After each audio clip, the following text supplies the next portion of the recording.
Zikir dan doa bersama jelang Hari Jadi Sulsel ke-350 di halaman rumah jabatan Gubernur Sulsel juga dirangkaikan dengan doa agar pelantikan Presiden Joko Widodo dan Wakil Presiden Ma'ruf Amin berjalan aman dan lancar.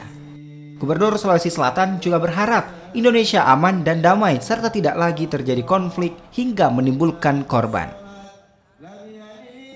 Menjelang pelantikan Presiden Republik Indonesia dan Wakil Presiden Republik Indonesia yang insya Allah akan berlangsung pada tanggal 20 Oktober pada hari Minggu,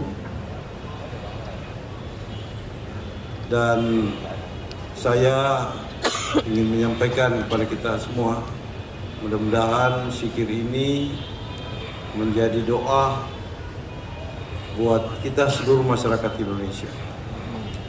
Terkhusus ya baru saja kita menyelesaikan saudara-saudara kita dari Sulawesi Selatan, yaitu kejadian di Papua, Wamena, ya alhamdulillah bisa teratasi dengan baik.